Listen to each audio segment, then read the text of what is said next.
Squatters have been in the news, but are they in your neighborhood? I'm Charles Blaine, and this is Texas Tomorrow. Are you worried about your kids' future? You should be. You're listening to Texas Tomorrow with Charles Blaine.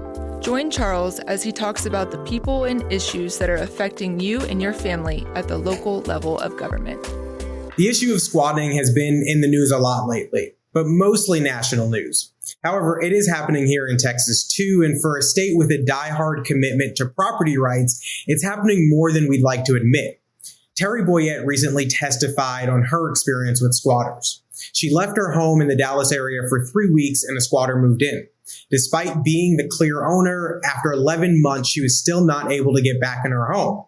And in the meantime, the squatter destroyed the interior, he sold her furniture and appliances, and Terry is now $150,000 in debt. Squatters simply have to pose as a tenant to delay being removed. Then it leaves the property owner having to go through an eviction process for someone who never had permission to be in their home to begin with. Judge Lincoln Goodwin, Justice of the Peace in Harris County, said that these squatters have gotten sophisticated. They target foreclosed homes or ones that have been on the market for a long time, and they look through probate documents. Not only do squatters take ownership over someone else's property and sometimes destroy it, but they also degrade the neighborhood and often leave neighbors feeling unsafe in their own homes. There have been stories of squatters using drugs and burning down homes where a number of squatters with active warrants and criminal records were found, and environmental and health concerns as well. Linda, a Houston area homeowner, found a family of 5 living in her listed rental property. It was listed for $3,600 a month, and when she confronted them, they showed her a faulty lease. But despite Linda nor anyone else who owns the home being on this lease, she still was forced to go through the formal eviction process and deal with eviction court.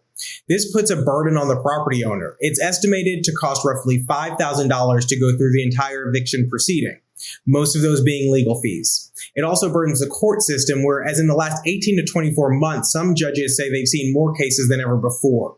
And of course, it burdens the law enforcement system because in Dallas and Fort Worth area alone, there are 475 squatting cases. And since there's no formal reporting system, there might be even more. And people typically call law enforcement first. It's reported that the DFW area has the second highest number of cases after the Atlanta area, and the problem is only growing. Everyone has a hand in fixing this. Of course, there needs to be stricter property rights protections at the state level. That goes without saying.